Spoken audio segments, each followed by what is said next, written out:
नमस्कार दोस्तों। भूतिया हवेली का रहस्य।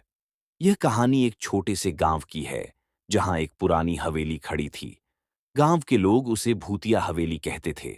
कहते हैं कि हवेली के अंदर एक आत्मा बसी हुई है जो रात के समय निकलती है और आसपास के लोगों को डराती है। कई लोग हवेली के पास जाने की कोशिश कर चुके थे, लेकिन कोई भी वापस नहीं लौटा।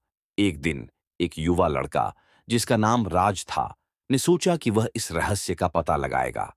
राज एक साहसी और जिज्ञासु लड़का था। उसने गांव वालों से हवेली के बारे में सुना था और तय किया कि वह वहां जाकर खुद देखेगा। राज ने एक रात हवेली जाने का निर्णय लिया। गांव के लोग उसे रोकते रहे, लेकिन वह नहीं माना। रात के अंधेरे में राज हवेली के पास पहुंचा। हवेली बेहद डरावनी लग रही थी।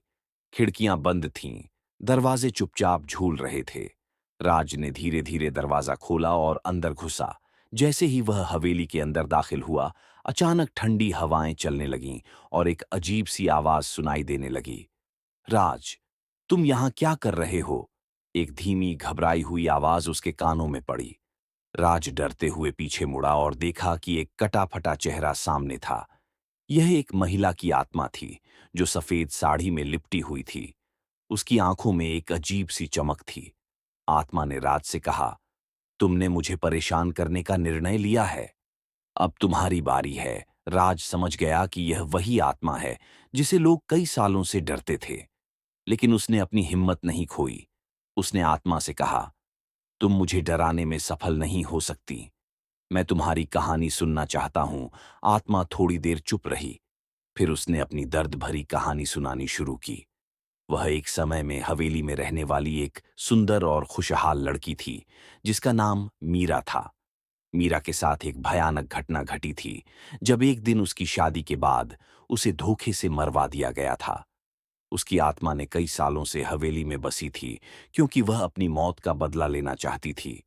राज ने आत्मा को समझाया कि बदला लेने से कुछ नहीं होगा, उसे शांति मिलनी चाहिए, और अगर वह चाहती है तो वह उसकी मदद करेगा। राज ने गांव वालों से बात की और मीरा की आत्मा को शांति देने के लिए एक पूजा का आयोजन किया।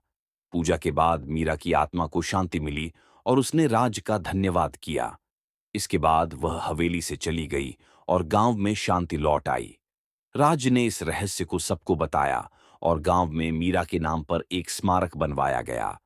लोग अब हवेली को एक डरावनी जगह नहीं, बल्कि एक ऐतिहासिक स्थल के रूप में मानते थे। राज ने अपनी हिम्मत और समझदारी से न केवल खुद को बचाया, बल्कि एक आत्मा को भी शांति दी। कहानी का संदेश। यह कहानी हमें यह सिखाती है कि कभी भी डर के सामने हार नहीं माननी चाहिए, और सही समझ और साहस से हम किसी भी रहस्य को सुलझा सकते हैं। साथ ही हमें किसी की दुखदाई स्थिति को समझकर मदद करने की कोशिश करनी चाहिए, क्योंकि इससे हम दूसरों को शांति दे सकते हैं। अगर आपको कहानी पसंद आई तो वीडियो को लाइक और चैनल को सब्सक्राइब करें, और हमारे ऐसी ही कहानियां सुनने के लिए चैनल पर क्लिक करें।